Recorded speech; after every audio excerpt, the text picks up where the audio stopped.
Are we live? Yeah. Yeah. Sorry, a little bit of technical difficulties trying to get this set up. The stream started and then it stopped, so I had to reset everything. How's everybody doing this Wednesday evening? Wednesday night. Tomorrow is my Friday, even though it is Thursday. So yeah. Yep. Actually, so before we start, you notice there's little banners here in the corner. The stream, and for as long as this Kickstarter is going on, is sponsored by Sky Severs. So Sky Severs is a 5th edition supplement, created a 5th edition third-party supplement created by the father and son team of Homie and the Dude, who are another channel here on YouTube, but also have a podcast under the same name. That mainly they cover TTRPGs and have their own actual plays, as well as MMA. Two types of content you don't think would mix, but they mix perfectly well. What their supplement aims to do is to bring player ship and aerial combat rules to 5th edition that complements the combat, pretty much meant to complement 5e without bogging you down with a lot of technical rules. So along with the book supplement, they are also offering digital tools and a digital version of this book that they were hoping to launch soon.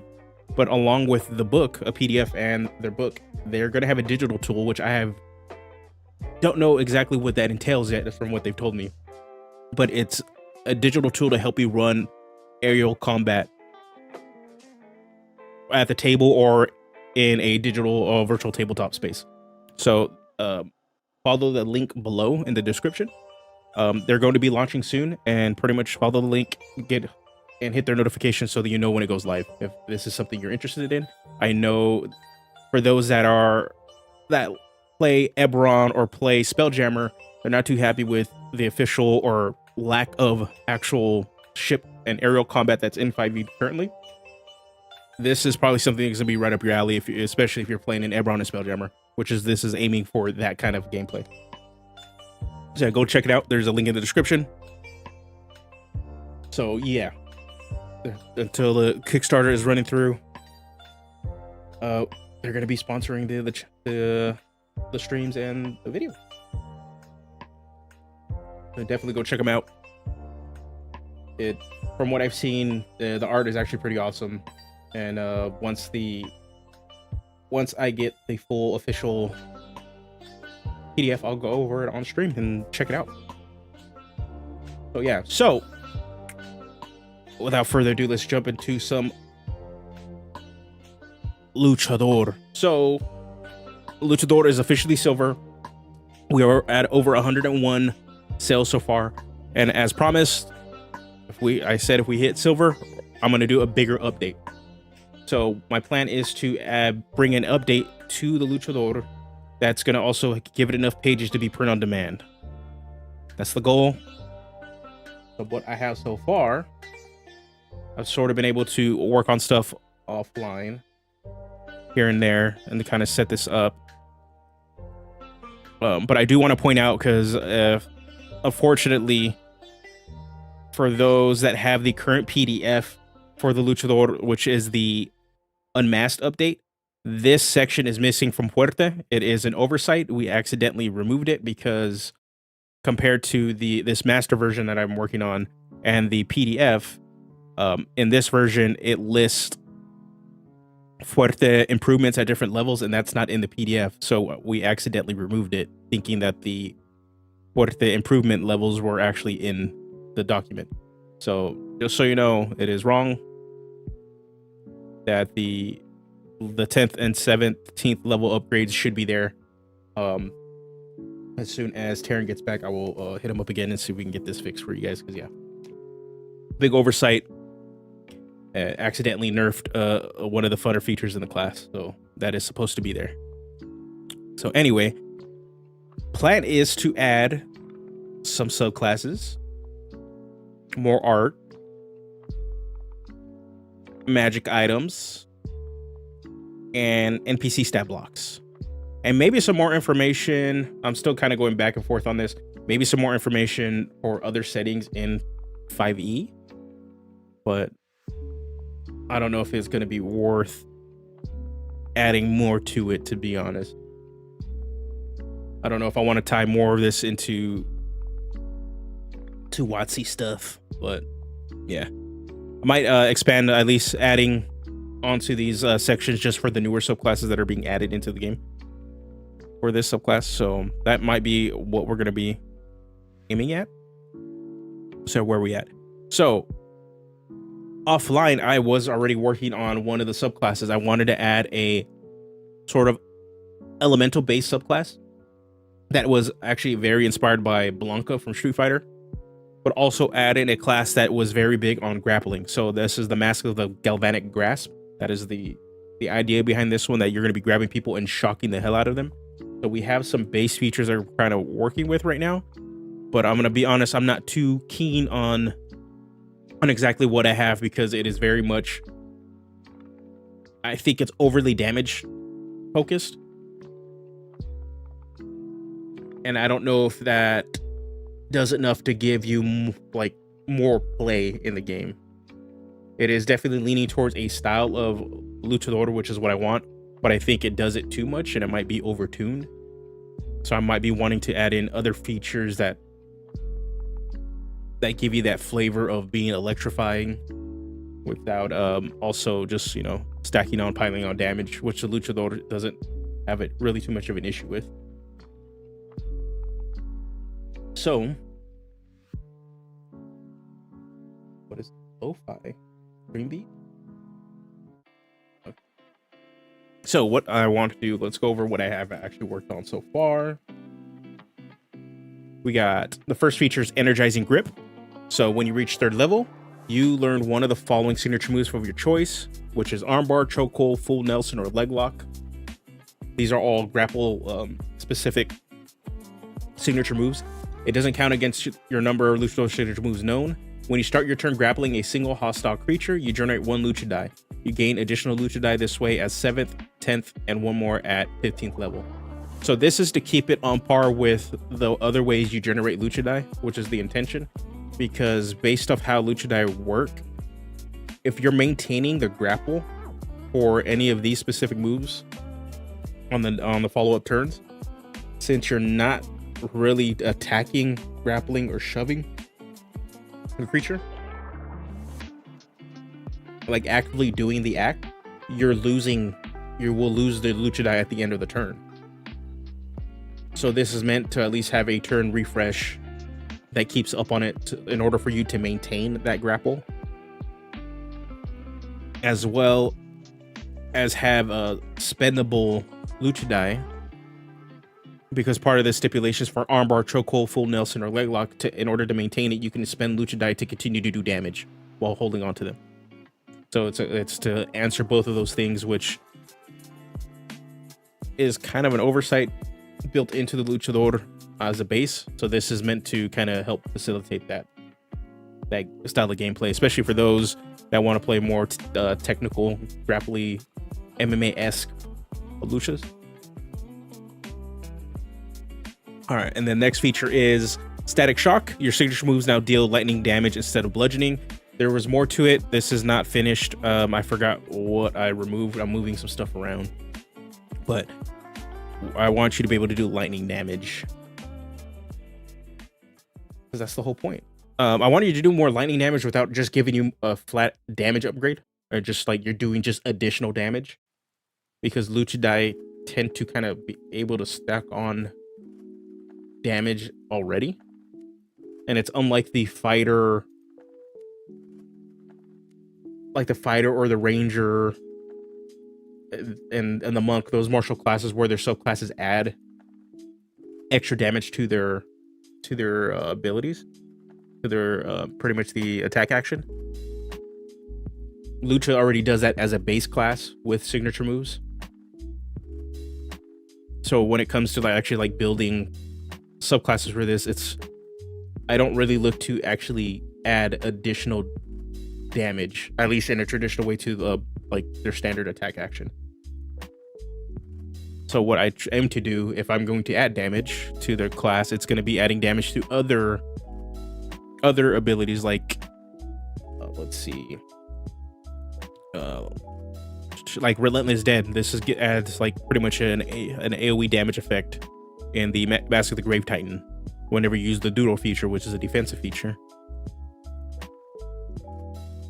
All right, so yeah, so what I'm trying to look for something that's the equivalent of like an actual core like a bread and butter subclass feature that is the thing that draws you into why you want to do it. So for me, when I look at this is my supportive. I'm going to allow you to do like dictate your playstyle. And then I want this mechanic to be, this is why I want to play this subclass. So I'm still trying to figure it out.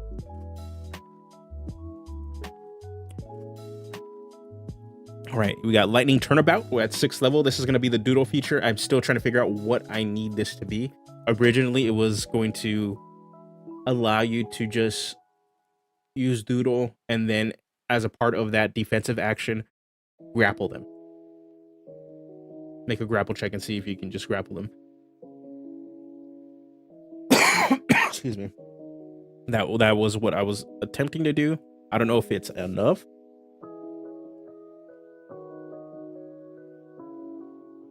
Because originally what I wanted it to do, I think what I had Static Shock was that whenever you start your turn grappling a creature, or whenever the creature starts their turn being grappled by you or restrained, they take lightning damage. So this Lightning Turnabout was kind of helps facilitate that idea. So not sure yet if I'm going to add that back to Static Shock.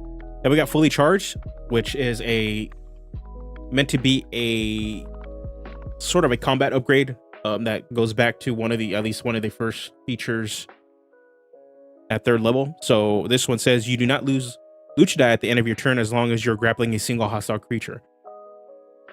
Because that is one thing that still happens. Even though at the beginning of your turn you still gain Luchador, they still wipe out at the end of the turn. Because if you're maintaining that like an armbar, chokehold, full Nelson, or leg lock, you still, since you're not actively achieving a new grapple and not actively shoving or not actively attacking the creature, meaning taking the attack action, you will lose a Luchador. You will lose your Luchador at the end of turn. This is the upgrade to that, where you just don't lose it. You can still gain them and maintain them as if you were still attacking, grappling and shoving your creature. All right, and this is also whenever you use your action to continue to restrain a creature with armbar, chokehold, full Nelson, or leg lock signature moves. That was going to be another little upgrade somewhere that I wanted, but I'm still not sure what I need out of it. And then we have the special move, the ultimate, which is Thunderbolt Clutch. When you successfully grapple or as an action while grappling a creature, you can expend 5 Luchador and summon a storm cloud that is 5 feet tall with a 6-foot radius centered directly above the grappled creature. A bolt of lightning flashes, hitting the grappled creature for 5d6 plus your strength modifier, and the grappled creature becomes restrained while you grapple it. Each creature within 5 feet of the grappled creature must make a dexterity saving throw. A creature takes 5d6 lightning damage on a failed save, or half as much damage on a successful one. While you have a target restrained this way, you're unable to use your arms for any action other than maintaining this grapple. On each of your turns, while maintaining the grapple on a creature, you can use your action to expend any amount of Luchador, minimum of 1, to call down the lightning in this way again, dealing damage equal to the amount of Luchador spent to perform this action again. The creature is no longer restrained, and the effect ends when you use your action to do anything else, or the creature uses an action to make a strength saving throw against your signature move DC.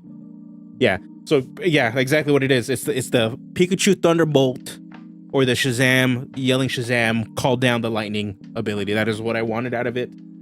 So that's pretty much what you're going to be doing. You're going to maintain this hold, and you're just going to be summoning lightning and then just shocking the hell out of your target, while also shocking anybody in a radius of like pretty much standing right next to you guys. There's like a little arc lightning spill out.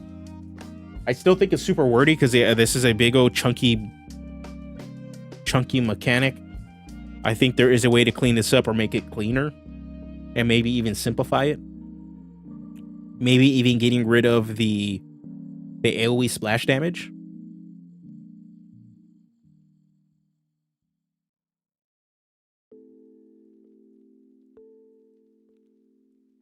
That can be something we can be doing. So yeah, that is what I kind of have so far. But I want to ask you guys, what do you expect out of like an electric lightning based subclass? Like, what would you want to see? Not just for Luchador, but just like in general for 5e, because I'm looking at how they do like a storm based subclasses. They normally go like Tempest, right? Tempest Cleric is not only just about shooting, pretty much being Thor with a slight touch of Moses. It encompasses the weather. So it's not just like, you also have like ice storms, you have the wind, as well as lightning. And you do get this with the Storm Sorcerer also, and the Storm Sorcerer, or not the Storm Sorcerer, but the I was gonna say Storm Sorcerer Barbarian, but it's not that. It's the pretty much the Barbarian subclass. I always forget the name of the Barbarian subclass that nobody really hypes up too much. Where is it? Storm Herald Barbarian, that also has like storm based, elemental based effects. This is mainly based on environment, but you get the idea. But all of it is very much wind and lightning and thunder, and not just purely lightning. Rapid mobility like Vanguard from Mass Effect. Ooh. I'm wondering.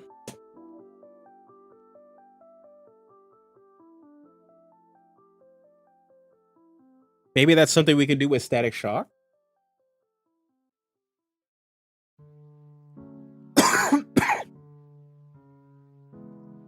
What's going on, Nick? Yep, we're working on some Luchador today. Working on some Luchador. Ooh, rapid mobility like Vanguard from Mass Effect. Ooh, big old.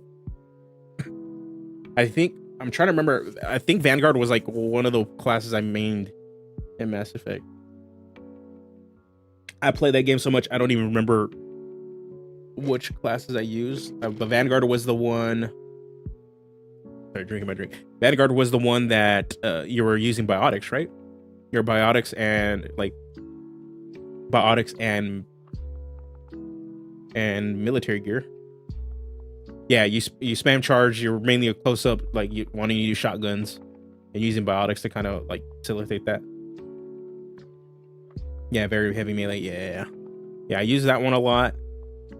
Let's see what else I played in Mass Effect. I also played the half tech, half biotic. I played that class a lot too. But yeah, Vanguard, and I forgot the name of the half tech, half biotic one. I played, those were like the two ones I mained. Can't go wrong with biotics. Biotics, stupid good.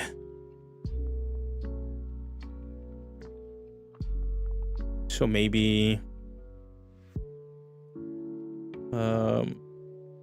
dash.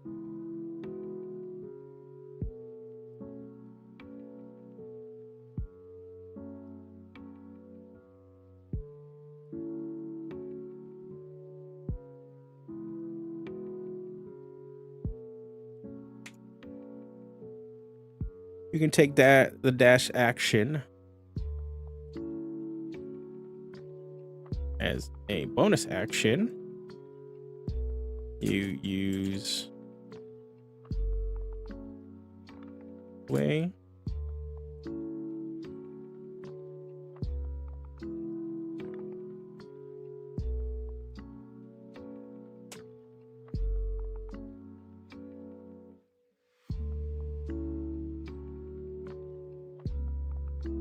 Hostile creature.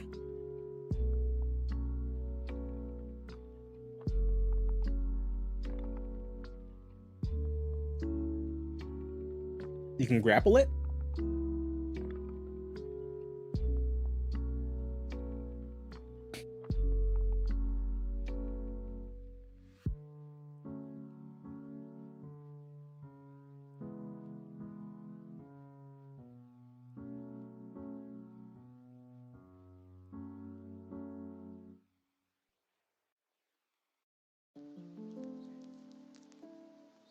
There's that.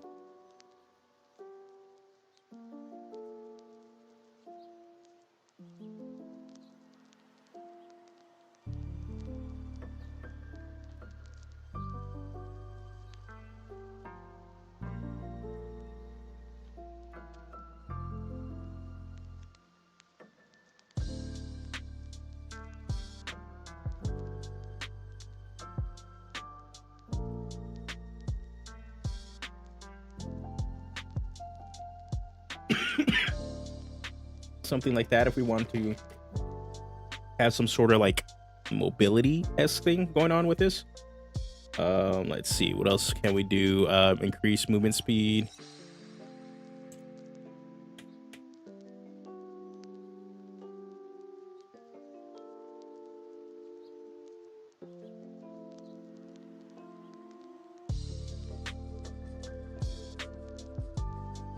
Yeah, because I'm trying to see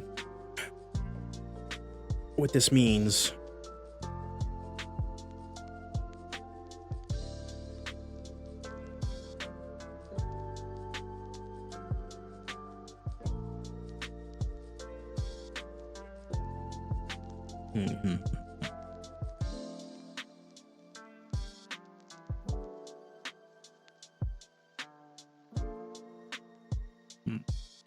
Okay.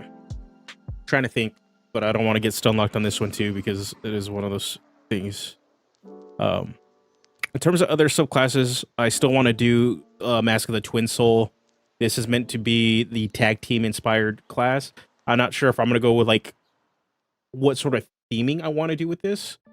Twin Soul in general is just you're supposed to make like a twin copy. I'm tempted to put a shadow theme in instead.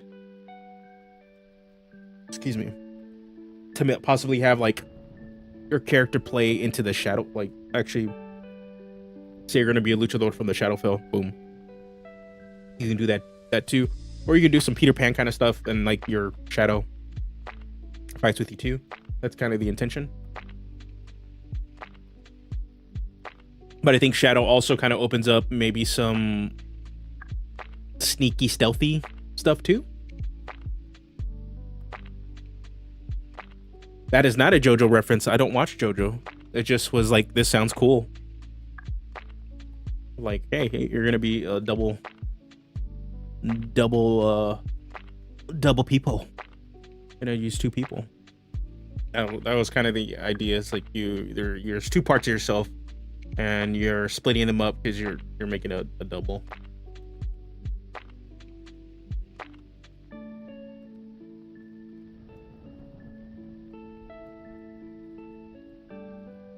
Mask of the Twin Soul.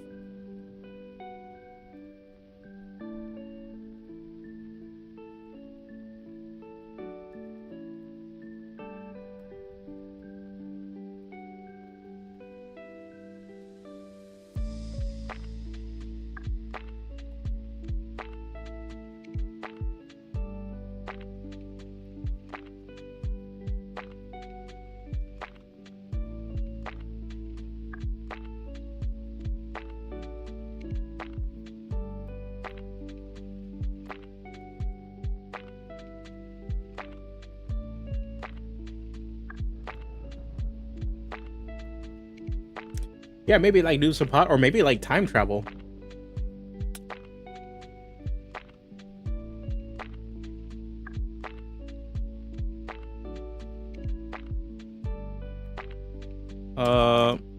Like if we do time travel, there's a time travel one, or a time-based one, Mask of the Echo Warrior.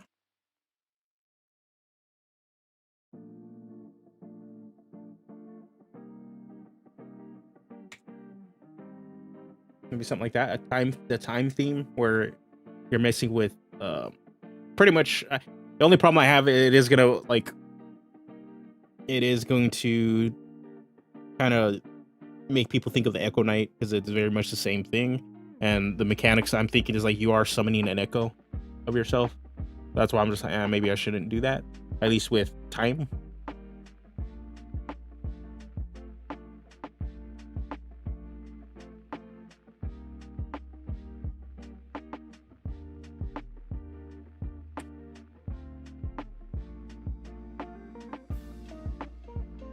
Let's go shadow synonyms.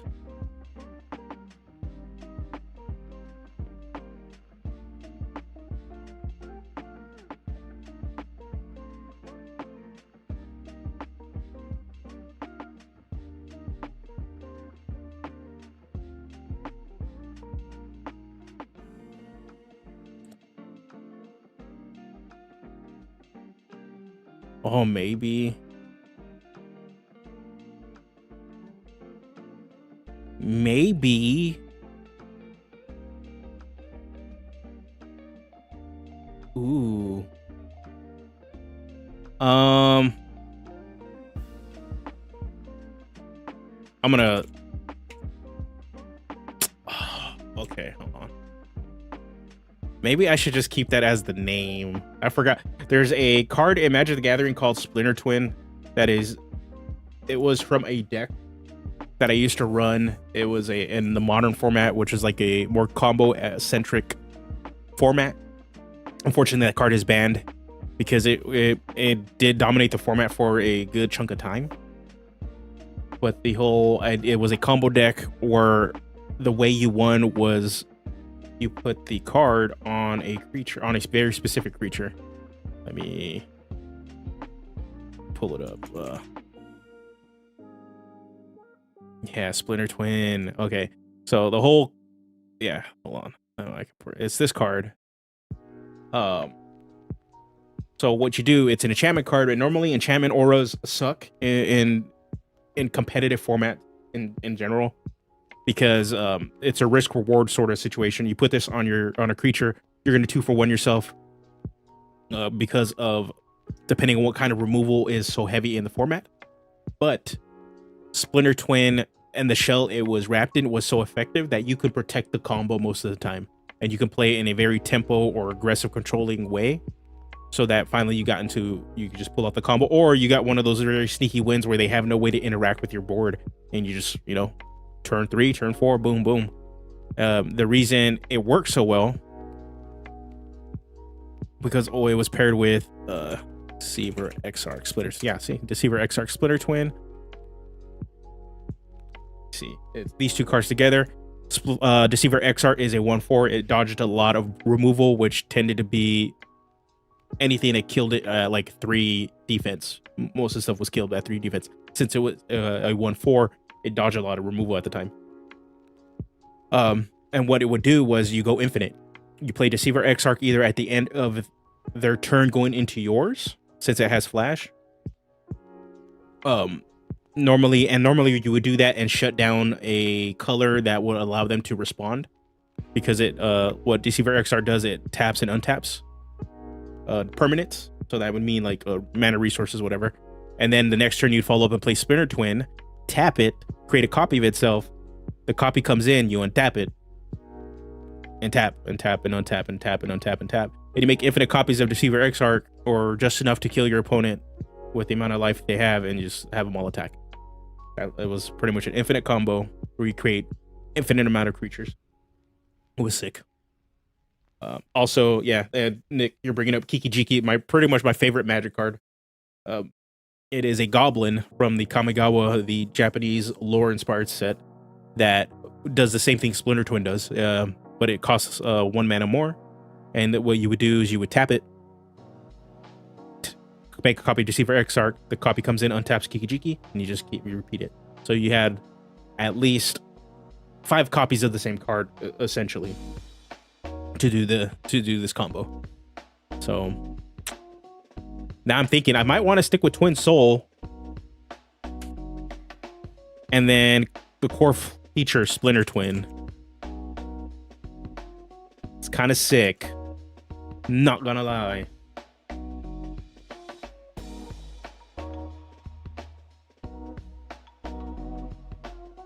You attach it to Cranko or Kiki Jiki, yeah. You can get dumb.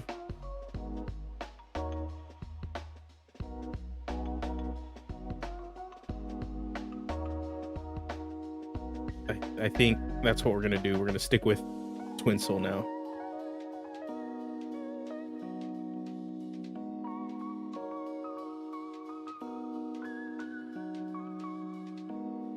Yeah, okay.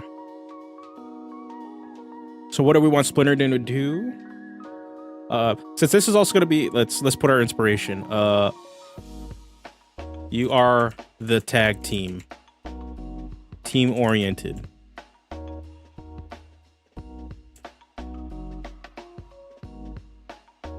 So there's 2 goals. There is 2 goals here. We need these features to function with or without the double. So you get what I'm aiming to do is that even if they kill your double, that say if you team up with an ally, the features will still function. Okay, the twin is your shadow or go Echo Knight flavor. You see, that's what I was thinking too. Like if we go Mask of the Echo Warrior, it makes a lot of sense, but it very much is still going to be. It's still going to be. I think it's going to ape Echo Knight a little too much. The shadow idea is cool. I don't mind. I actually like it because it does. We can maybe add a stealth element and play with teleportation maybe a little bit, as long as like teleportation in the dark, so you can kind of be like a sneak attack luchador. Like, oh my god,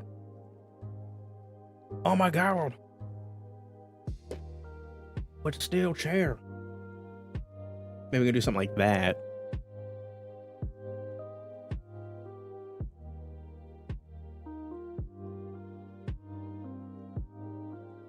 Because yeah, it will add another. Mask of the Echo Warrior sounds too much like Captain Planet. Why you hang out Captain Planet, bro? Captain Planet is sick. Okay. Captain Planet was warning us about global warming before it was cool.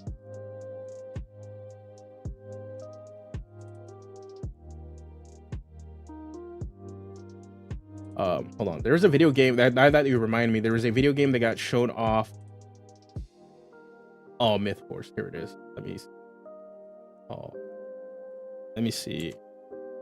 Got showed off on the Nintendo Direct today. That actually looks pretty sick. But I think it's only for the. I hope it's not just for. Okay, I'll play it right now. It actually looks pretty fun. Let's see.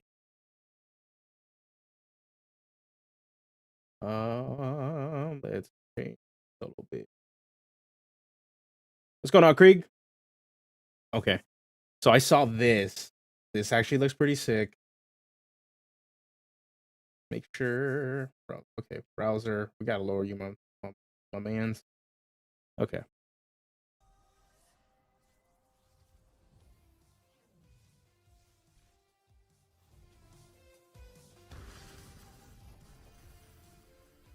So this is actually a game.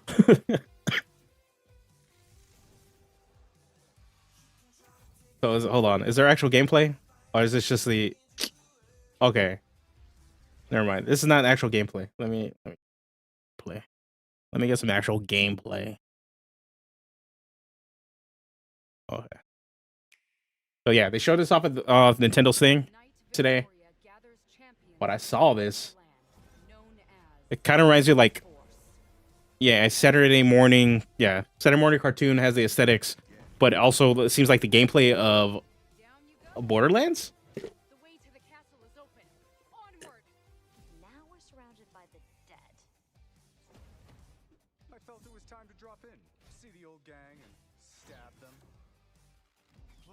Hawkins the Hunter.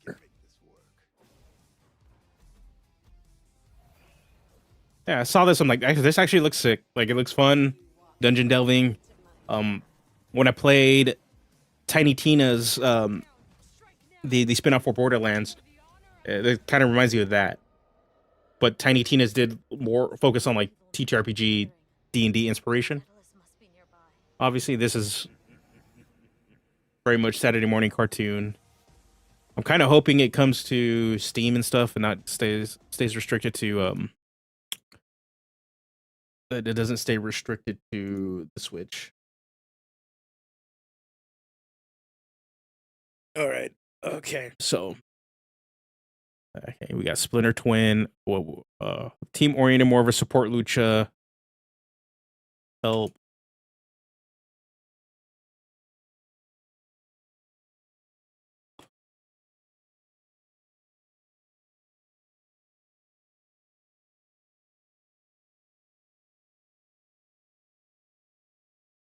Yeah, it looks like a very casual game. It looked fun. The Nintendo Direct today actually was pretty baller. The remake, the HD remake or more updated graphic remake of Super Mario RPG was out of left field. I did not expect that at all. When I saw it, I kind of just blew it off because I was watching bits and pieces. So when I just kind of saw the thumbnail and it just used the original kind of box art for Mario RPG, I thought it was just re-putting the original one on the eShop. I was like, okay, whatever. That's cool. Like they're working with Square Enix to actually be able to re-get this game out again, because that's kind of part of the hangup. Like Square Enix, they have to work with Square Enix to get the game out, and that's why you don't really see any of the characters in like Smash Brothers. It was just because they have to work out a deal with Square Enix to be able to use the other characters from Super Mario RPG. And then it was a full remake, like a full HD remake. I was like, oh man, that's sick. Totally out of left field. There's also that Peach game that they announced without a name or anything. That new Super Mario Wonder, looked pretty fun.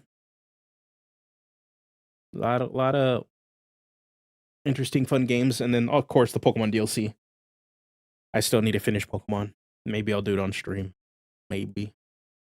I've played Scarlet and Violet. I have the Violet edition, and I've only gotten one gym badge. So that's as far as I got into the game. Maybe do it on stream.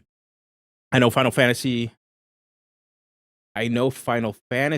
16 comes out tomorrow. I will be picking up my copy when I get out of work, but I will not be able to play it or plan on playing it until Saturday. But I'm gonna play it on stream. I'm gonna do a special Saturday stream because I have the my place to myself. Nobody's gonna be here. My wife is going out of town, so I will do a special Saturday stream where I will be playing Final Fantasy 16 for as long as I can humanly sit in my chair to do so, until I have my Pathfinder game at night. So if you guys want to see how that game is, I will be streaming it Saturday, and probably will regularly be streaming it in between design. So yeah, so that I'm looking forward to that one. I need to update my PlayStation 5. It's been last time I played it was when I got it for my birthday last year, and I played Miles Morales Spider-Man, and I beat the hell out of that game. Looking forward to Spider-Man 2 this year. That's gonna be sick. Can you imagine Smash Bros. RPG? That would, man. You're tempting people with a good time. They would definitely would go ape. Like, I actually never understood why they didn't expand the Smash Brothers brand outside of the fighting game. Like, I understand that they have Super Mario, like Mario Kart, obviously, but they Smash Kart would be pretty sick. Like, just a Nintendo themed kart game that takes the Mario Kart and just expands it to all the Nintendo characters, and then slowly add in like third party characters. Man, Spider-Man fans eating good this last decade. Yep. Spider-Verse. First one, second one, and the third one's gonna be good. The MCU Spider-Man movies, they're not bad. That's the MCU Spider-Man isn't my favorite interpretation of Spider-Man that we've seen in a movie. I think they did too much with the Tony Stark stuff, to be honest. And they kind of like Uncle Ben kind of just got shunted to the wayside. I still think they could have incorporated Uncle Ben a lot more without having to retread the whole origin story of Uncle Ben being shot. And then, and then the Spider-Man games, the Sony Spider-Man game, both Miles and The Peter Spider-Man games, both good. I'm still wondering how he got his powers in the MCU. Bit by a radioactive spider, like always. So far, they're not really changing it. They're just trying not to retread it, which is understandable. I think you could say the Marvel ones are okay to kind of bad at times. Yeah, you could tell with the MCU Spider-Man movies that Sony did kind of have their hand in it, especially with the first one, because what came out of from Homecoming was that some of the producers on the Sony side really wanted MCU stuff heavily tied into it, while Disney, from what was leaked out and conversation with the Feige and stuff, that they were aiming, they wanted a more traditional Spider-Man movie, which is interesting. You would have thought it would have been the other way around, but no, it was the complete opposite from what it seems like. Marvel Disney wanted Uncle Ben and some of those elements.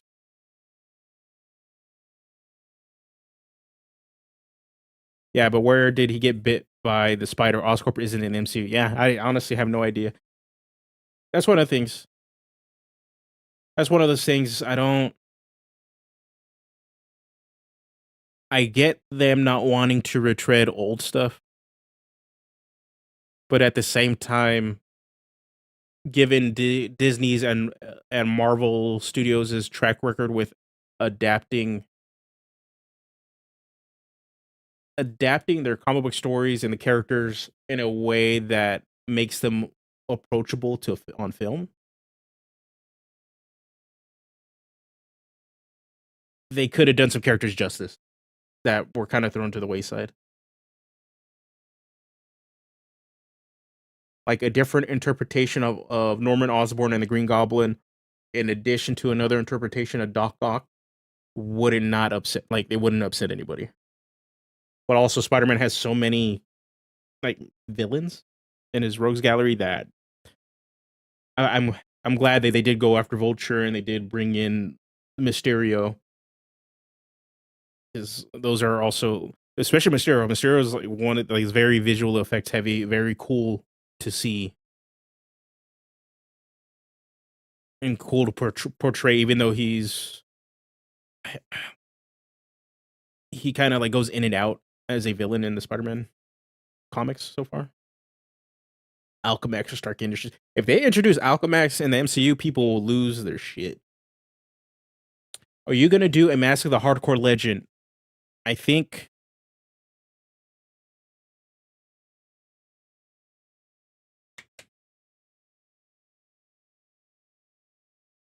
Shang-Chi.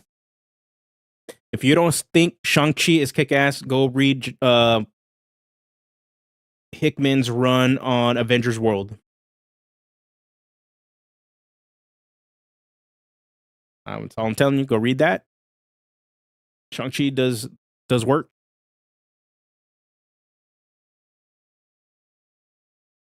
Yeah, many of the MCU villains kind of get shafted by the movies since they only have a few hours to set things up. Yeah, that is the unfortunate nature of, in general, just MCU not doing their villains justice. The ones that resonate the most are the ones with the most character development, right? We have Loki, but that still took several movies to do. We got to see it in Thor, and then we got the Avengers movie, and then we got to see the Fallout. So that's why so many people resonate with the Loki character, and that's why Loki is also evolved past being a villain, because you got to see him in multiple movies and go through that hardship and heartache, and then death, and then reintroduced in his own show. And then you also get characters like Killmonger, who is big in the Black Panther mythos, but overall in how he fits into Marvel comic, not really a big character, but it's a character that really resonated with the movie-going audience because he had really good character development. And the same thing too with Thanos. Thanos had multiple movies to have that build up, so there was that level of hype that, okay, like they need to do something with him. So finally, when we get to see him in Infinity War, they spent enough time with the character to give him really good development so people comprehend what he is all about and what his goals were. That's why those three are probably like the standout villains of the MCU, while everybody else is kind of like, yeah, that's cool. Yeah, I'm kind of hoping we get a better Ultron if he ever returns. Yeah, Ultron was the one that kind of like, kind of was a bummer.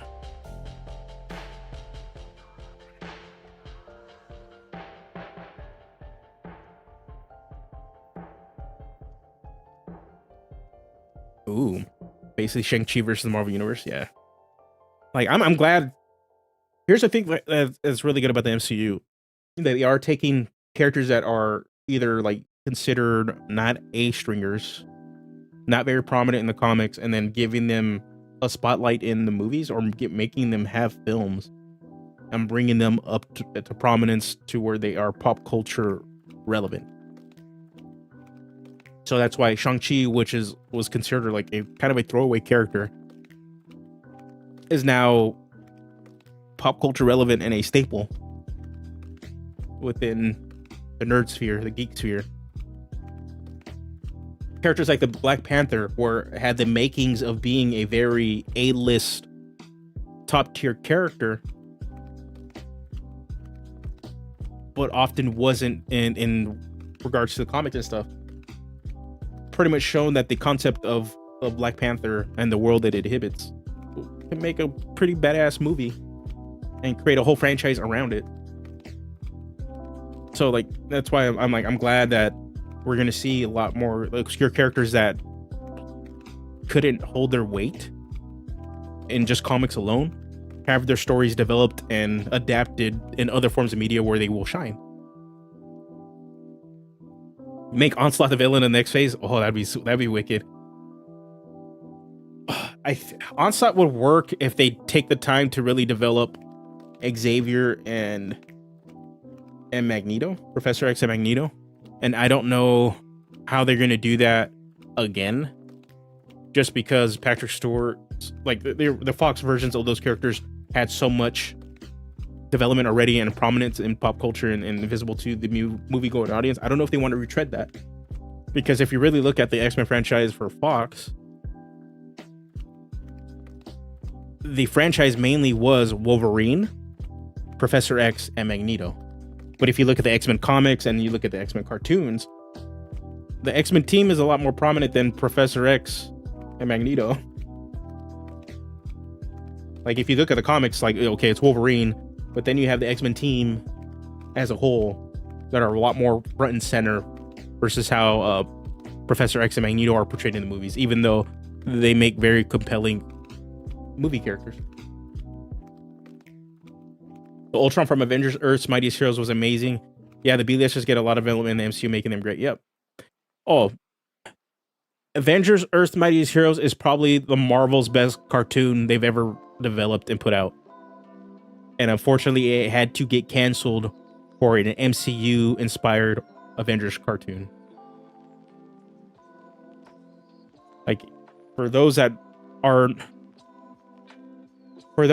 familiar with Avengers lore and stories and only know them from the MCU and kind of want to get like a big grasp of like what the Avengers are, I always will recommend Avengers Earth Mighty Heroes. It is probably the best cartoon Marvel has produced. I think Wolverine and the X-Men is like the second.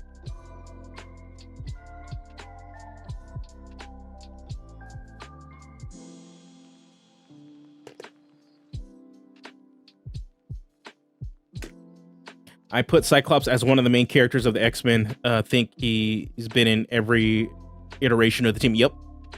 And Cyclops has had one of the worst not worst on-screen portrayals. It's just underdeveloped on-screen portrayals. And it's unfortunate because Cyclops is a compelling character when actually written right.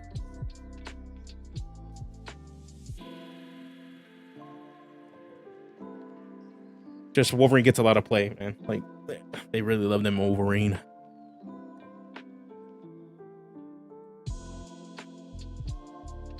They really love themselves some Wolverine. I don't blame them either. Like, I'm interested to seeing what they do with Wolverine.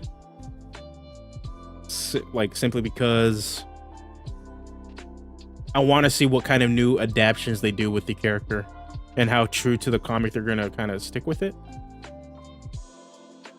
and how the actor that is chosen for Wolverine is gonna approach it, and if they can like get out of Hugh Jackman's shadow. It's like, it's been done with Batman. If you can do that with Batman, you can do that with Wolverine. I think like Batman is just as oversaturated and overplayed and overdone as Wolverine is. So in terms of just like pop culture relevance and like how out there those characters are.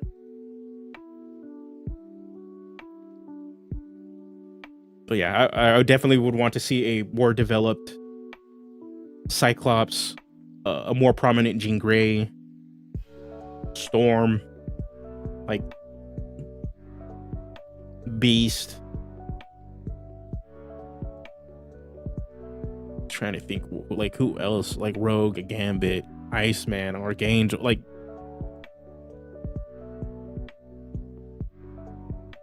trying to think like Nightcrawler, Jubilee, Shadowcat. Like the X-Men has a lot of like really cool characters like, that need a lot more shining development. Tom Cruise is a perfect height for Wolverine, yeah, but he's not a good Wolverine. He's just the height. He got the height down, but he's not the hyper. Like, it's not that Tom Cruise isn't masculine, but there's a certain like visual representation that Wolverine's meant to be, and Tom Cruise, I guess you could say Tom Cruise is like the pretty boy actor, but like you need somebody who is like more meatheady, hairy, sort of like bestial. That needs to get off that. Like, needs to get off that like very aggressive, testosterone-driven vibe that is Wolverine. Tom Cruise is also old. Tom Cruise is a vampire, man.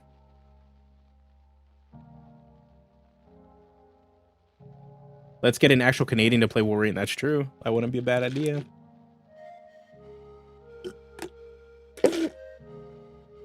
Apocalypse would be interesting if they actually did him correctly, because it could actually, like, Apocalypse is one of these characters that can pull in a lot of like crossover stuff if they do it right. Because yeah, it pulls into the Eternals, but also it pulls in Moon Knight because of the old ties to Egypt, right? They can play with some of the Moon Knight aspects of that, play with the Eternals, maybe play with Kang a little bit because of Ramatut Kang. Any cruiserweight wrestler could fit Wolverine mold. I don't know about that. Nah, like Wolverine got some bulk to him.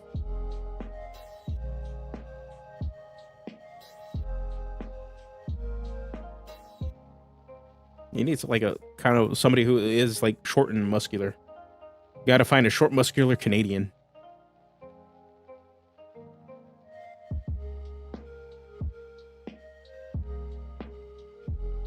Look up PAC wrestler.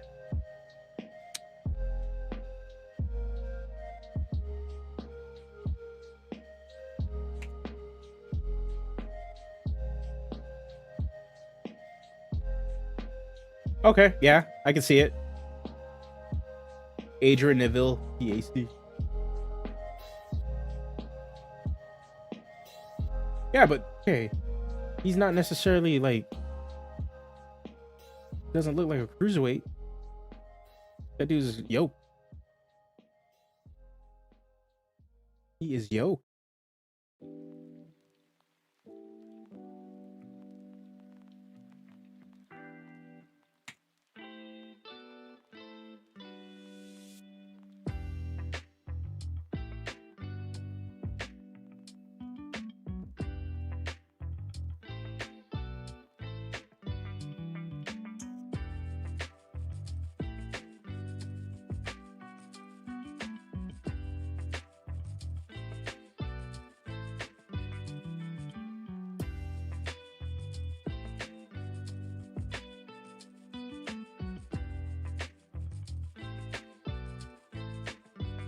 He's below 205. Yeah, because that dude looks like he has no body weight. He's all muscle. But what I mean by like cruiserweight, like they don't look muscular. You know, like they don't look muscular. That dude looks muscular. Like you put like more chest hair and arm hair and stuff on him. Okay, he looks like Wolverine. And it's kind of what you need, like that level of muscularity for Wolverine. Just short and hairy. Somebody who can actually like portray that aggression.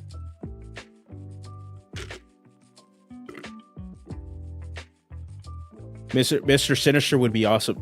Oh man, like X-Men has so many characters that would just translate really well to movies if they really done well. Mr. Sinister's another one that they could do really well. Okay, Mask of Mayhem, I think is going to be like the hardcore idea, hardcore subclass. Okay, we got Splinter Twin. Okay, we got Twin Soul.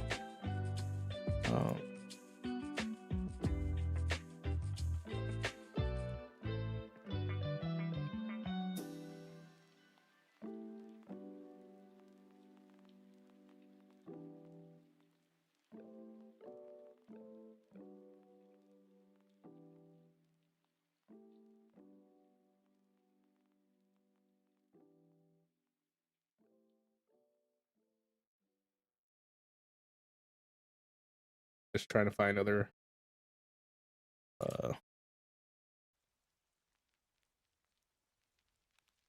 double dip, body double header, double take. Hold on, I'm just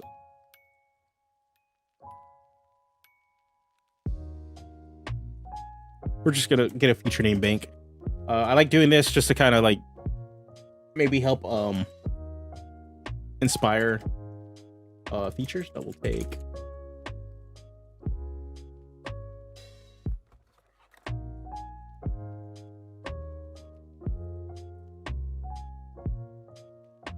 Double take. B double. Oh.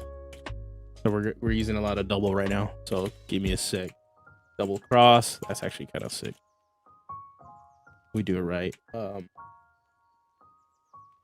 Cross, double deal, double vision, work a double play, double cleave, double major, double negative. Okay. Okay.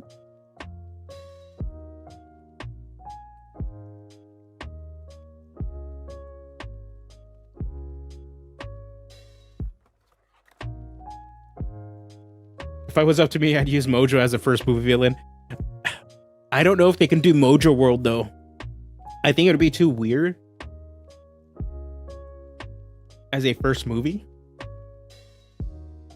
But I could see them doing Mojo World like in another way.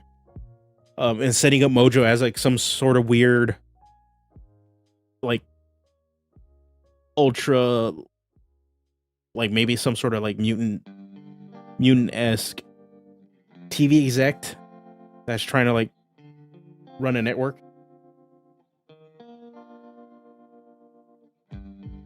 I can see them doing that. Like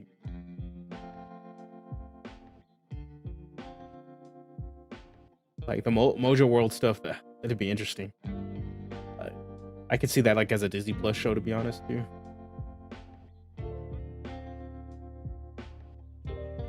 Oh, round 2.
Mask of Two. See, there's also Mask of Two Reflection as a name for this subclass.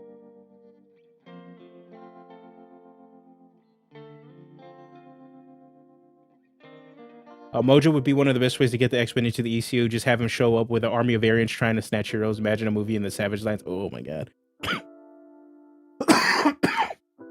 Excuse me. So I have this nasty cough, man. Rough. No, that's all good. That's why I like streaming. We don't always have to focus on what we're trying to do, like especially if we get stuck like this. I'm trying to design stuff. Designing is hard, man. Like I was also part of the reason we switched over to designing for Luchador with this update is because I have hit some sort of like a bit of a block with the Dreadnought. So it's like it's nice to kind of take a break from that, switch gears to something else, kind of have multiple projects in motion, and eventually we'll get to work on both of them. Dreadnought, I'm hitting like a bit of a mental block with trying to find the right feature as a passive defensive feature for the class whenever they have levels of exhaustion. I think it's interesting to play with that idea because normally when we have exhaustion, they're all negative effects and nobody really wants to deal with it. We already have a feature that completely ignores them. So I'm kind of trying to find a way to explore the idea to have it so that there is a passive buff that also narratively makes sense instead of just being a mechanically driven thing. That's also why I think I'm struggling with that idea I want to play with, because I haven't found the right narrative and the right way to flavor that sort of mechanical idea. So we'll see. Part of it too, I think we are like for the Dreadnought. One thing I'm worried about, we have such a strong idea with where we at. I got a lot of stuff we're working on. Hey, when we're looking at, we have some ideas like when using hit die and stuff, and in general like messing with exhaustion. I think some of that pulls away from the core idea of how we generate pretty much spell points, devilry points.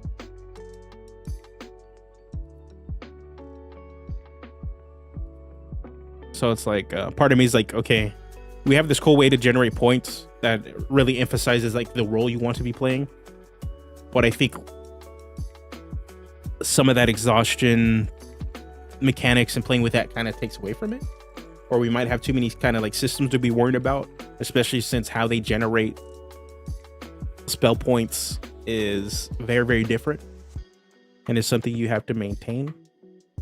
But then again, oh no, because like it's very much similar to the Luchador, where the Luchador is generating hit die or lucha die, and then we're using that to use to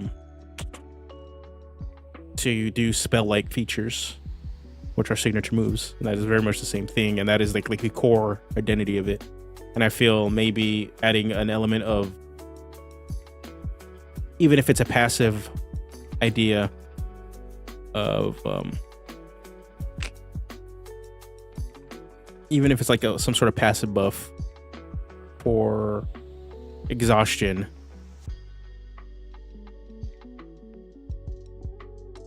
it might overcomplicate the class because you got too many themes going on for it. What's the theme for playing with exhaustion? Like, what's the cinema of it?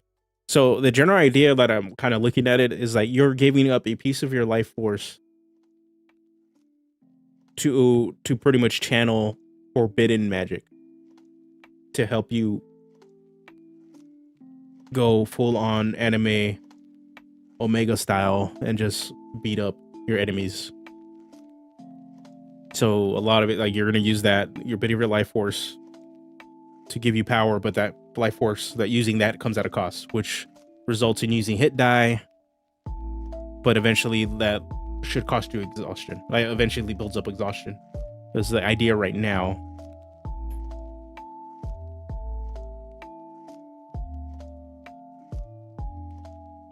Part of it too is the reason I added this part with the exhaustion level, or adding exhaustion, is so that you're not spamming using your hit die to just cast a bunch of spells one right after another, that there is going to be some sort of hard limit. There is a risk versus reward thing. You want to get close to your max, and that's kind of what I'm thinking about with the exhaustion. Like, you're raising your exhaustion level to get like a bonus that is amplified per every level of exhaustion. But if you keep doing it, your character is going to die. You're going to drop to 0.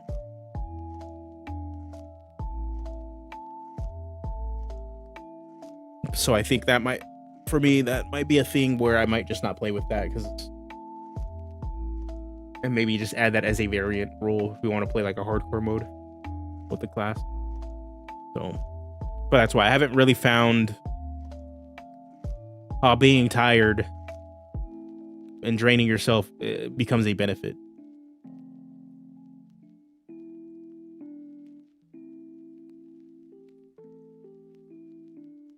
But yeah, we're still messing with that.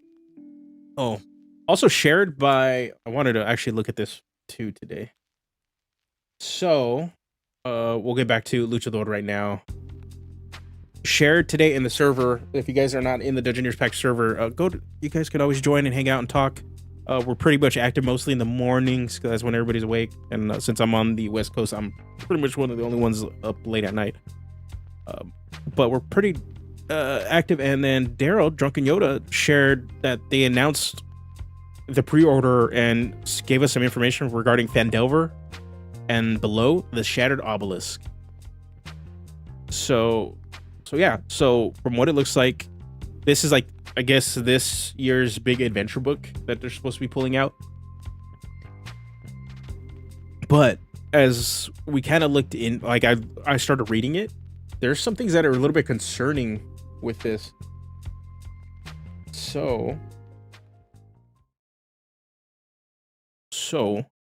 Phandelver and Below the Shattered Obelisk is going to be coming out in September. This is going to be one of their fall books. It looks like during the fall they're going to release a lot of content right before the holidays, which makes a lot more sense. But this one is going to be set in Phandalin, which is the starting town for the starter kit that you can pretty much find at every big box retailer now. And it is the main story, the main way to introduce people how to play D&D 5e. Phandalin and Lost Mines of Phandelver is pretty much well regarded as a very strong story that is fun to get into and get people involved into D&D and specifically 5e. And this book originally when it was originally announced, was aimed to kind of continue having players play in this town, in the area of Phandelver and in Phandalin. But when they came out with this announcement, something that caught my eye, along with the $70 price tag, which gives you the physical and digital, so it's still going to be $60 for just a physical book, still freaking expensive. It is an adventure from levels 1 to 12. So we're not going from 1 to 20. As always, they do not support high level play. Super frustrating. But the big red flag for me, on top of all the other red flags, is that it looks like it's going to be cannibalizing Lost Mines of Phandelver and using that already made story, making minor tweaks to expand the story into level 12. So you're still going to play Lost Mines of Phandelver to some extent, and maybe even utilize some of the stuff from the Essentials kit, pretty much combining both of those two starter kits with some additional content to create this book. So it's not really completely new material. And for me, like, I will say this is more speculation on my part, but I'll read the the article or pretty much their post regarding it, which is making me believe this is probably good, is what they're doing with it, and it is frustrating if that is the case. Really, really upsetting because what I think people were hoping for is that they're going to introduce this adventure book that expands on Lost Mines of Phandelver, that you can just play Lost Mines of Phandelver, and then take this book and continue playing the game. But it looks like they're just going to put Lost Mines of Phandelver in this book and just add extra content so you can just continue leveling, which is meaning they're not really adding too much new things. If they're just combining both the starter kit and the essentials kit together to create a new repackaged product. Like if they would have went 5 to 20, it would have been fine. Or release a 5 to 15, or if it's gonna be 5 to 12 level book, and then release a second book that is like the high end levels 12 to 20 adventure book. That'd be sick, but they don't support high level play. So it is going to be heavily based around dungeon crawls, so offers dungeon masters and players a chance to test their mettle in a classic dungeon crawl. Retains the beloved Lost Mines of Phandelver quests, so this is the thing, that unfold into brand new adventure with classic D&D themes and tinge of horror. So retains the beloved Lost Mine of Phandelver quest, meaning Lost Mines of Phandelver will be your starting point for this game, for this book. Your first 5 levels will be what is already in the starter kit.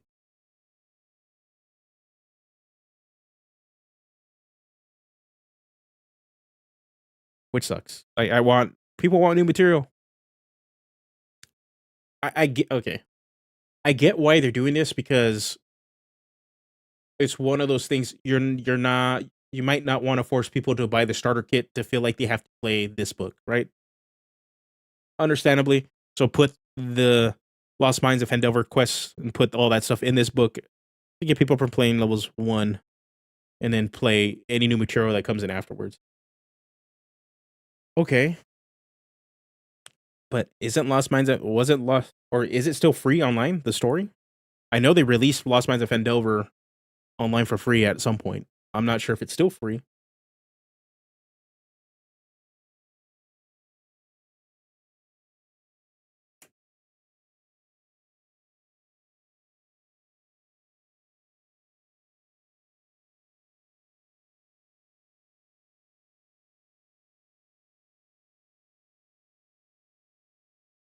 Hold on. Okay. What I'm gonna do.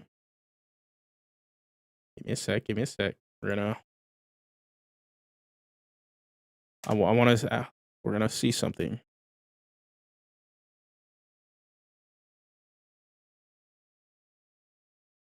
Okay, Lost Mines of Phandelver is free online. So you don't have to include it if you have it free online. It's on D&D Beyond. All you got to do is sign up, and you get the intro stuff for free. What's going on, man? Why? All right, so yeah. Presents a bestiary with approximately 2 dozen new creatures that showcase Sonic magic, mutates, and more. Cool Sonics. Sonic magic, specifically as they're titling it. Obviously, it looks like we're going to be leaning more into Underdark. They've already hinted at Sonic goblins. That goblins are having Sonic powers, or obtaining Sonic powers to some extent. Provides a magic appendix that includes new consumable meta magic items and Duragar magic. Okay, so Duragars are going to play a role in this, which makes a lot of sense if psionic magic is involved, because Duragars do have sonic abilities as well as can cast magic. Includes a double-sided poster map with Phandalin region on the one side and the town of Phandalin, plus multiple dungeons featured throughout the adventure on the other. Okay, cool. It's probably just going to be the starter kit, Phandalin region town that's been in the essentials kit and the starter kit. That's pretty much what we're getting here. They're just going to reprint it again. Okay. Cool. So let's see what they're having in here. What is Phandelver and Below the Shattered Obelisk? D&D adventures coming September 19th, 2023, kicks off in Phandalin and the nearby countryside where corrupting power unleashes sonic goblins and other horrors you'll face off against. The book expands the beloved Lost Mines of Phandelver adventure into a full-length campaign that takes characters from first to 12th level. In it, you'll unearth secrets about the mysterious obelisks that have cropped up in so many 5th edition adventures that expose Phandalin to its greatest threat yet. All right. So pretty much this kind of confirms a suspicion now that I'm actually reading down and sitting down reading this. This book is just an expansion of Lost Mines of Phandelver. So your first to 5 levels will be Lost Mines of Phandelver. I will not be surprised if they also include the Essentials Kit material in this as well, pretty much to kind of spread out and give you more stuff to do to level up until you get to whatever they're tacking on, which is the obelisk mystery that's been popping up in various campaigns for 5e. I believe Jordan PH is Silent has a video on this. It's very, very thorough that goes over where and what those obelisks do in various campaign settings. So definitely go check out his channel. But yeah, so this kind of just confirms this is the Lost Mines of Phandelver with some additional content. I would love to see them just start a new adventure in it with more lore and other information on how to use Lost Mine of Phandelver to get into this campaign book if you want to use both. Instead of pretty much what it looks like they're most likely going to reprint Lost Mines of Phandelver in this book to some extent. And most likely parts of the Essentials Kit, if we're really thinking about it. A brief history of Phandalin. To understand the ins and outs of Phandalin it currently stands, we need to go back more than 500 years to the formation of the Phandelver Pact. All right, so they give you the basic summary here of this. This information is also in Lost Mines of Phandelver. More lore on what came about and how Phandalin was formed. Nothing new here.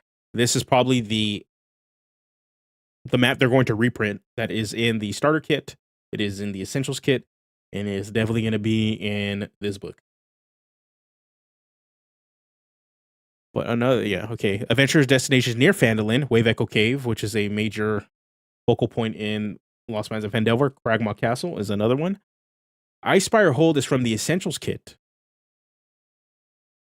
So this is what has me think, Dragon or Icespire Peak. Them mentioning this makes me feel like they're going to reuse material from the Essentials Kit also. Which, it's kind of a bummer because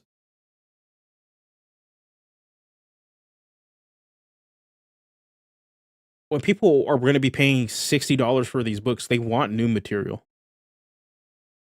Because remember, this is a price type book now. We want new material, new stories, new something, and this is their major campaign book for this year. So, like in the past years, obviously we've had these major online, like these major events online that feature either celebrities playing through the story or also influencers, e-celebrities, YouTubers, streamers, etc. invited to an event in LA to play in the biggest campaign that they're releasing at the time. Obviously, with the OGL stuff still kind of like there, looming in the shadow, they can't really have that big of a year, and it just seems like with the update just around the corner for next year, it looks like the more recent books are winding down in preparation for this, because I don't know, there doesn't feel like there's an excuse why they need to release this book if it's just going to be retreading and reusing material that people probably already have.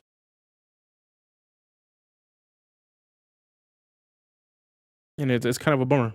I have the Essentials Kit, and I also have the starter box. So if I wanted to pretty much like put them together, yeah, there's going to be some work, but it's still something can already be done. Obviously, there is a big complaint amongst dungeon masters feeling that they have to do work to kind of like do anything with this. So this might be a way to do it. But with the essentials kit and the starter kit, you get a lot of like starting material to really help the kind of like on top of just regular this book to help you run the game a little bit.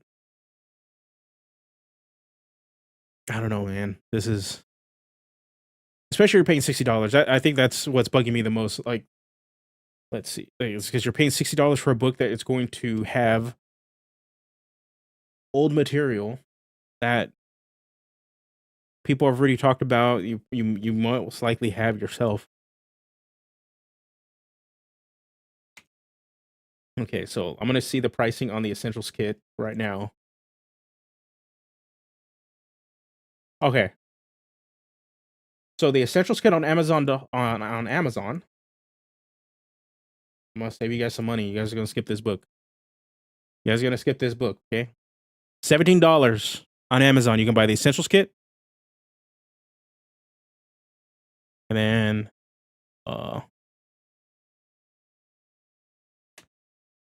okay,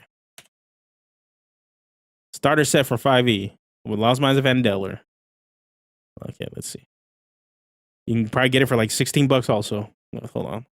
Let's see. Book supplement, starter set, starter box, starter. Okay. Let me see. Let me see.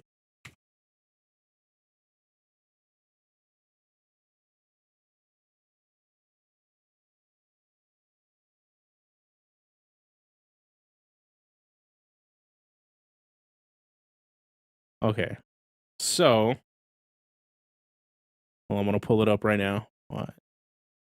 So, Target does not have the starter set on their thing yet. Oh, they have it, but it's the newer one. So, yeah. $20 for this. That's normally running price for the original starter set too. And then the essentials kit. Wouldn't be surprised they pulled the original starter set with Lost Mines of Vandelver off. But even then, okay. You have the starter set here, right? It's not Lost Mines of Vandelver, but Lost Mines of Vandelver, the starter adventure is free on D&D Beyond. So, okay, so you got one free adventure that gets you through 1 through 5, and then you have the essentials kit, which you can spend at least $16, $17 on Amazon, or $17, $18 with tax, whatever, at Target. That is a third of the price of this book. And you can play the same thing. And most likely use whatever book you probably already have and tie those and make it into a high level campaign.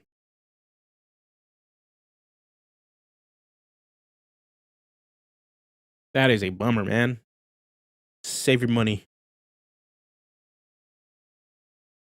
Like, they need to,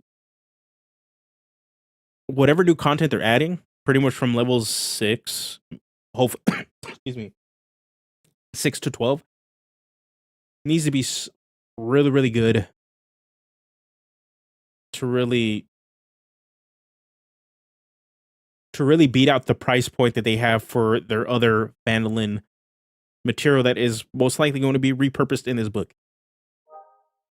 Because for pretty much $17, $18, you can get the essentials kit with plays in the same area, that plays in the same locations, that most likely is going to be in this $60 book.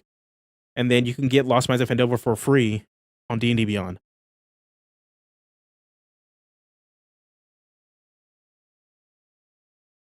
For a third of the price of this book.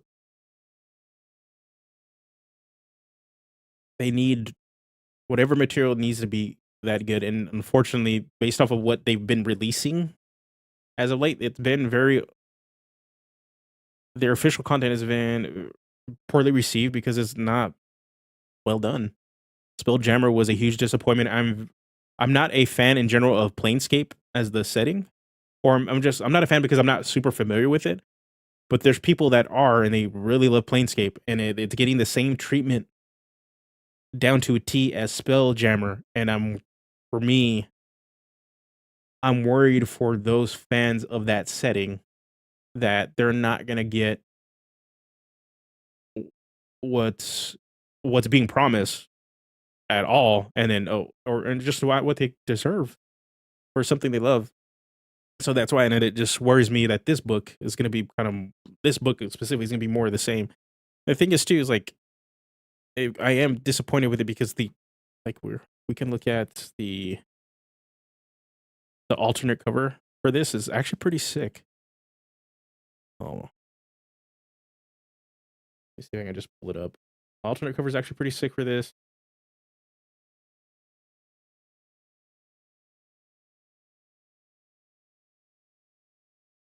And I have a feeling. Oh, let me pull up. Yep. Okay. That looks sick. That's a sick cover. It kind of looks more Borgy, to be honest. It does kind of look a little more Borgy. That's a sick cover. But whatever's inside is probably not going to be that well. It's definitely not being lazy with reusing all the content from the starter set, borrowed content from the essentials kit. This should have been a 7 to 15 adventure because you start on Lost Mines if I never go to Ice Spire Hold and then the new adventure. Exactly. If people want to play a good adventure, they should look at the DM's Guild. So much good material that just isn't getting attention and likely never will. That is also true. There's a lot of stuff on there that deserves your attention. There's also some stuff that DM's Guild needs to get a handle on. All that AI generated crap. Get on it. Get on it. Get rid of it. But there's a lot of stuff people are putting on there that show a lot of love and a lot of care for the game, a lot of care for the material, that are adding new things for you to do and to play in the game. And then it's just frustrating because like people love this brand, they love this game, and they're just not getting what they're pretty much they're just not getting the products they deserve because they are cutting corners. I miss the Ebron style of books. Yeah, I think the last, to be honest, the last really good books that, in terms of setting books that Wizards put out, Guildmaster's Guide to Ravnica, the Ebron book, the Ebron setting book, and Mythic Odysseys of Theros.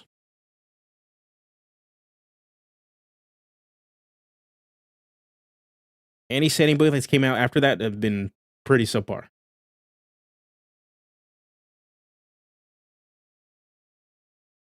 And even then, like if we're really going to look at Ebron Rising from the Last War as a setting book, it doesn't even scratch the surface. I would highly recommend going to the DM's Guild, picking up, if you're a fan of Ebron, picking up Keith Baker's 2 Ebron books that are on there that expand and build upon what the Ebron setting is. Tons and tons and tons of lore that is there to help DMs find like hooks to run their game, but also those hooks and ideas can also help players generate characters. It's just like so intertwined. It helps both sides of the screen, the DM screen, to really help and get involved in that world. There's nothing like these Ebron books. Yeah, the Wildmount book was actually pretty good too. I'm not gonna lie about that. The Wildmount book too. That one did come out before the others, but like in terms of, I think from WotC specifically, because the Wildmount book was done by Matt Mercer and his team, right? So no matter what, that still is gonna like have a nice chunk of information. And WotC not really doing anything besides probably layout and just making sure that it looks good enough to be a D&D book. But yeah, from WotC specifically, right? For me, it's like those 3 books, the 2 magic books, and then the 2 magic books and the Airrun book were like really good setting books. In terms of campaign books, I think it goes back and forth between what people consider like quality for it.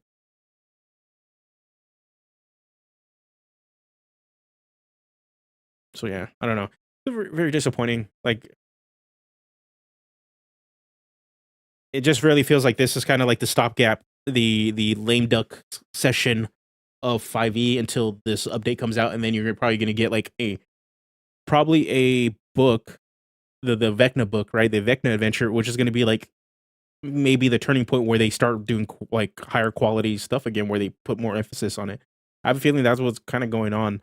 They are waiting for this update to hit, and that's where all the resources and stuff are going. And then the first adventure out the gate after the 2024 update hits is going to be the Vecna book, which everybody's been wanting and waiting for. But at the same time, too, I think that's the worry, that since everybody's been wanting and waiting for a Vecna book, probably just as long as Spelljammer has been wanted and waited for, before that dropped, that we're finally going to get something. I don't know. Just it's frustrating, man.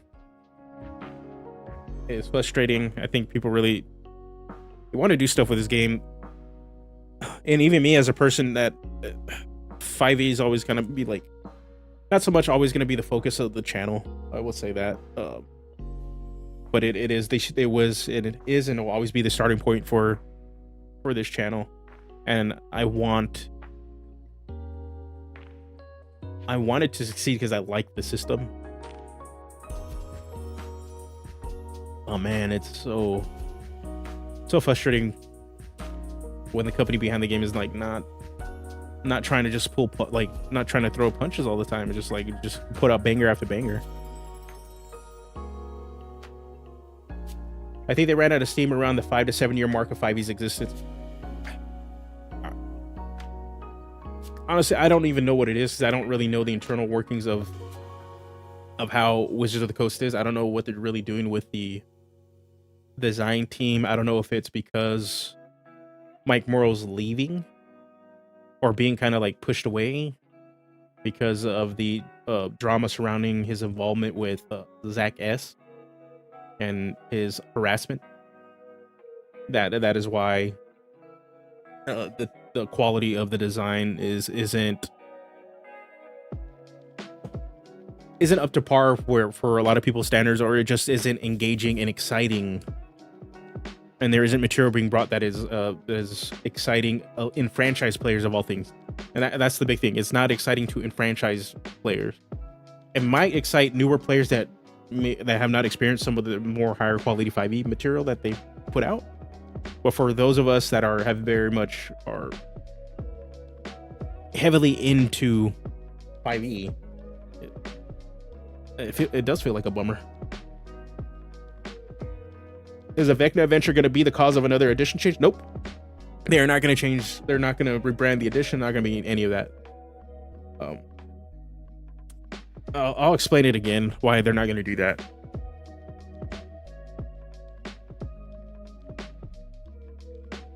Wizards of the Coast is moving away from edition naming, mainly for marketing purposes, because they want, obviously they've already come out, they want D&D to be a lifestyle brand, right? But still, the spine, the cornerstone of that brand is still the tabletop RPG. It always will be that way.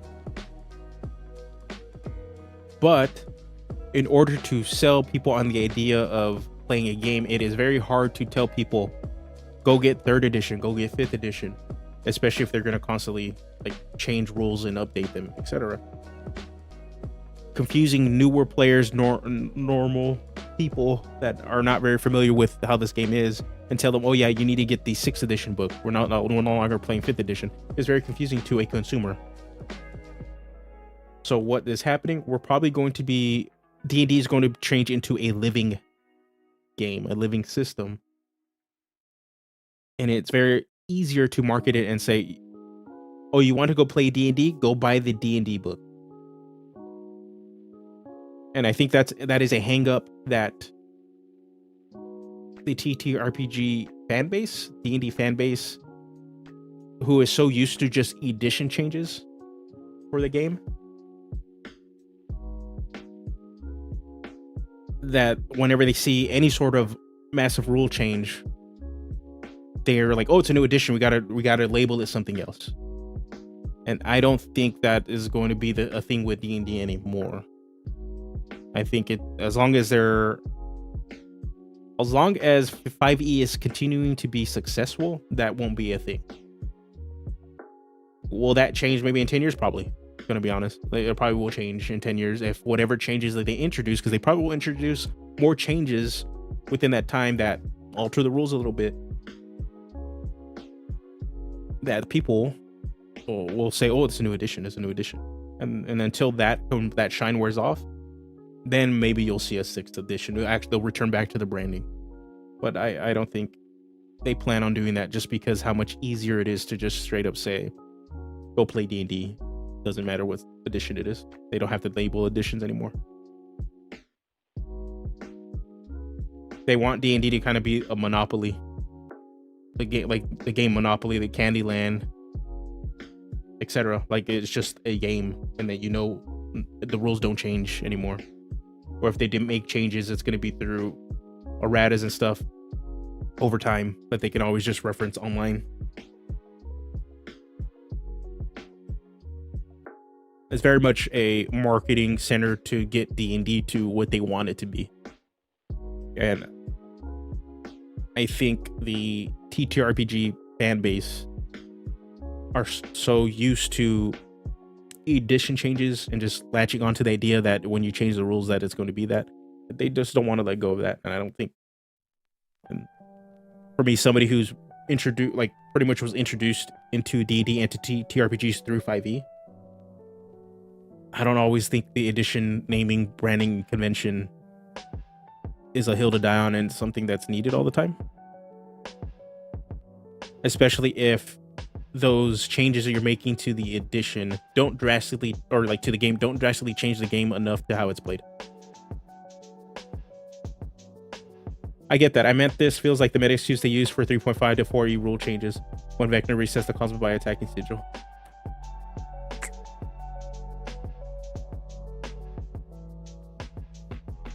I don't know. I think they can use that just to maybe explain why, for lore reasons, why classes now are getting their subclasses at their level. But to be honest,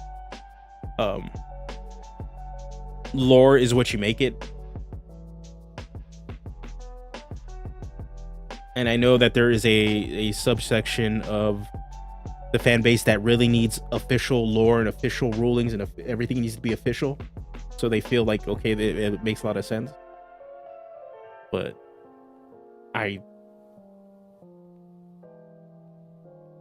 coming from comic books where everything gets retconned and there's crises that completely change the history of characters, it's not, for me, it's not a hill to die on and get upset about and get frustrated with, or even farm content out of, just because it's like, one thing I learned from reading comics is that no matter what, just because the company changes or makes huge alterations to the thing you love, to the official canon, it doesn't take away the fact that the thing that got you to feel a certain way, that product that they put out that really resonated with you, is actually gone.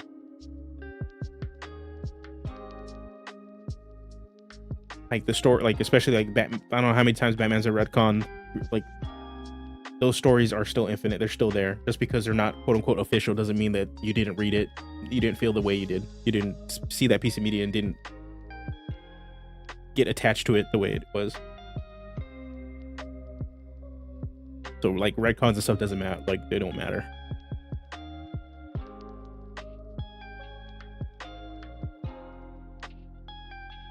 Like for that kind of stuff, like if the Vecna reset the cosmos story bits information is going to affect your game, okay. But if it doesn't, it don't matter. It doesn't matter.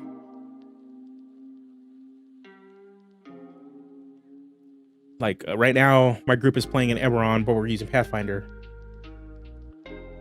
We're still playing Eberron like if it was Eberron. It's not. We don't need an overarching meta explanation to explain why our abilities function the way they do. We just want to play Eberron. And to be honest, I think a large majority of like players are probably gonna feel the same way. It's like, I don't need an explanation of why my subclass now comes in at this level. We're just gonna play it that way. We'll figure it out. Will make sense within our own setting or the rules. We'll figure it out. You can use any system with any setting. And yeah, that's the thing too. Like, I just got my hands on Cypher System. I could see myself playing Eberron with Cypher System and do cool shit there. Like, probably use Pathfinder to play Star Wars if I wanted to. Like, you can do a lot of stuff. I don't know. Maybe I just don't get too attached to like. I don't get attached like how it was when I was younger, when they made like sweeping changes to like meta and lore. And even then, I will say I've always been a person that whenever like DC Comics would do another Crisis, they'd make these major sweeping changes to the character to either remove certain stuff or add stuff to the lore. I never got upset about it. It was more, especially during like the Infinite Crisis era, just trying to see like how all the puzzles interact. I'm very much like that way. But then I get it too when, you know, they introduce a set of bad stories in a bad lore, like Sins of the Past. If you're a Spider-Man fan, how that can like piss you off. Yeah, Eberron works good with Gamma World as well. Yeah, to be honest, I think Keith Baker and them don't, for sure, they don't use 5e for their Eberron games. I've heard they discussed it in the podcast. They used to have an Eberron podcast that was fairly active, not so much anymore.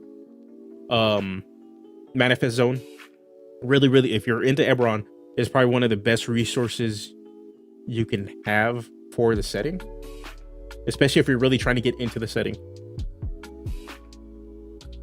They discuss like some of the systems they use. They use Savage Worlds. I also heard Gamma World was brought up too. They don't really use 5e for it. And it just, by the way they've talked and discussed, it seems like they're not too keen on 5e as being like the main system to run the setting. It's not they don't think it's a bad system. It's just in terms of how they like to play and enjoy the setting of Eberron, they prefer other systems. Eberron's an amazing setting. All those problems that we had, that people have had with lore for 5e and how it portrays people of color, LGBTQ plus representation, etc., like all that stuff. It's not a problem with Eberron. Not really a problem with Eberron. It was, and people don't even realize that. Like they just play Eberron because it's sick.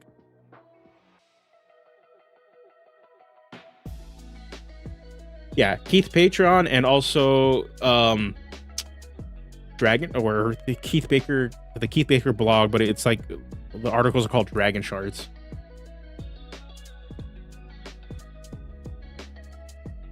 Actually, that reminds me, Keith Baker just put out an article on his. Let me see if I can find it. Where? Here it is. Keith Baker just posted announcements. Yeah, on his blog. Let me pull it up. We'll pull it up to the big. Pull up to the big one. Oh, so you can go to keith-baker.com, and he has a ton of Eberron information that you can definitely check out. I highly recommend it. Today he posted stuff about kobolds and their place in the Eberron setting and what you can do with them. Another great resource. And then, so one thing is, like, Keith Baker did say he was not really going to be supporting or working on official Eberron content anymore, either through the DMs Guild or with WotC due to the OGL stuff. But it does. He also did say it doesn't mean he's not going to be supporting Eberron in some way. He still is going to be heavily talking about the setting, either on his Patreon and obviously on his blog, which I highly recommend checking out. if you want to get into the setting, or you're super ingrained into the setting and want more information how to use stuff in the game, in your games, no matter the system too. It's all lore, and it makes you really rethink about what you can do, what you can play. So yeah, I recommend keith-baker.com for Eberron fans. Yeah, the Eberron's sick. I'm gonna be playing in my Eberron game on Saturday night. I get to play I'm playing a former Seer spy, member of the Five Crowns, or the Fifth Crown, who is now a refugee mercenary that's just trying to get by. That's pretty much what I'm playing. I'm playing a thaumaturge in Pathfinder 2nd Edition to do that. So Pathfinder's been fun. But I will say that after playing in the Cypher System game on Ketup's channel, I don't know, man. Cypher System is a lot more straightforward, and the system doesn't get in the way of you playing the game. Oh, I already told my play group the next time I run a game, it's going to probably be in Cypher System. He also implied he might recycle material he made for Eberron for a new setting. I'm honestly looking forward to seeing what he plans on doing. I know he was working on a Wild West Eberron book where you were going to go to Kabara, and it was going to be a mining town, pretty much treat this whole area as like sort of this Wild West aspect and setting within Eberron. And then that book did get canceled because of the OGL stuff. So that might be the stuff he's going to be recycling and using for a new setting, which still would be sick. A Western fantasy setting would be awesome.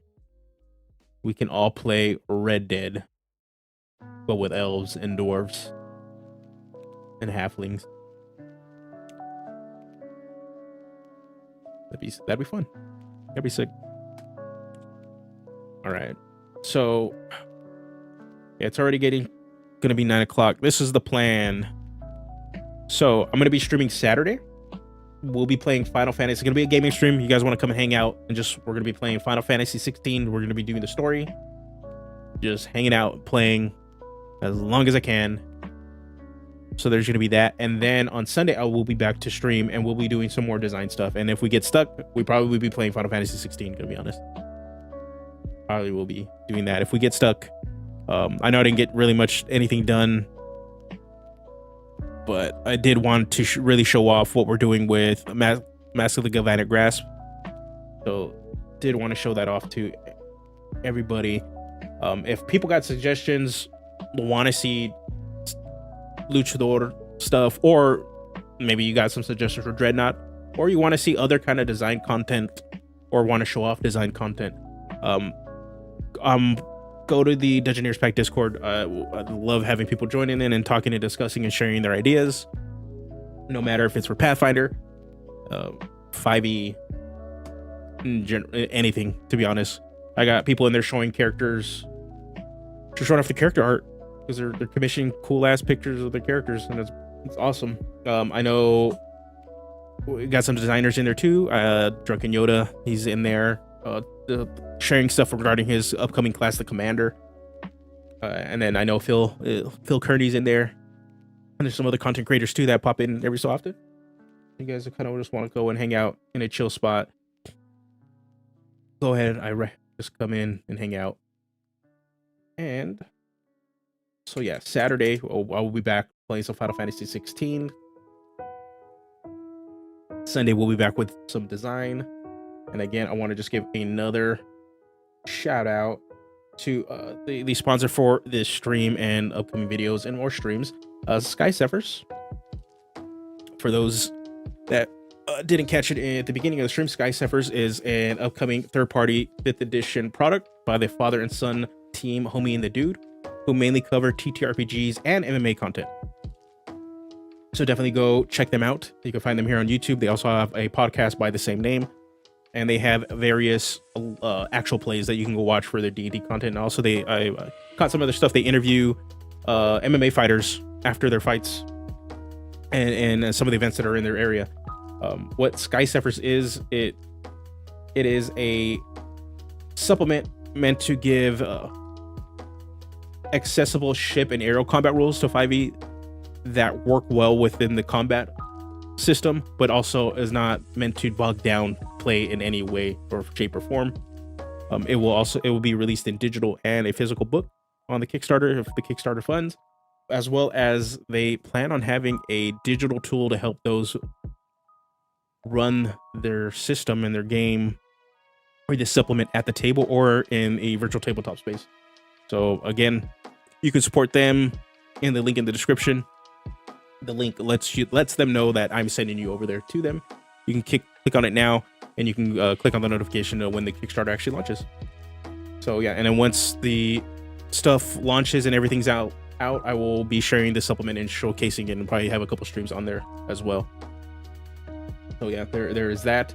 Also, I know in the upcoming week there's going to be some Pathfinder content because a friend of the channel, Ukulele Bard, just launched, I believe, a Pathfinder expansion. Let me pull this up too. I wanna give a shout out to him, and he shared it with me. So I want to. Here it is. No. Where's it at? I gotta go to the Discord. Here it is. An expansion to the beginner's box. For those that are playing Pathfinder, it's an expansion to the beginner's box bundle.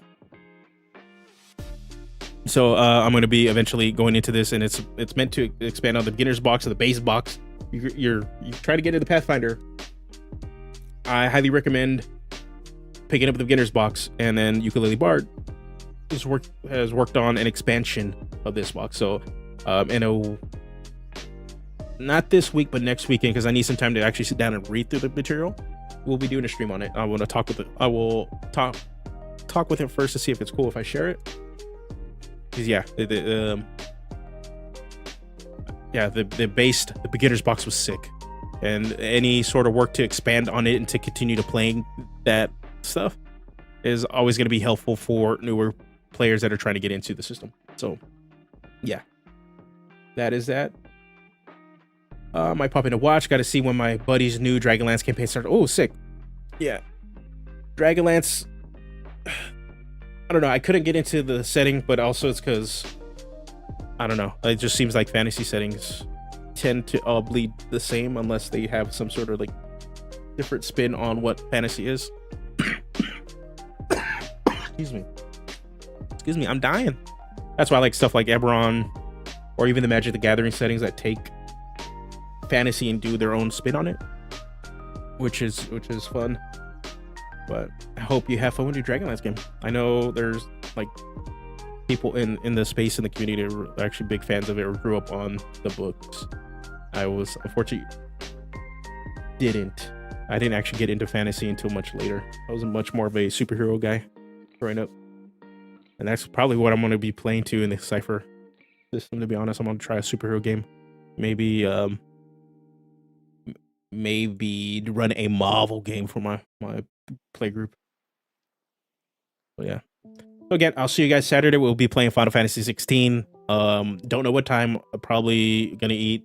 As soon as I get up, do that, and then I'll probably hop on and play. And then Sunday we'll back to designing. We'll actually design some stuff. I swear. I promise. Until then, you guys take care. You guys have a good one, and I'll see you this weekend.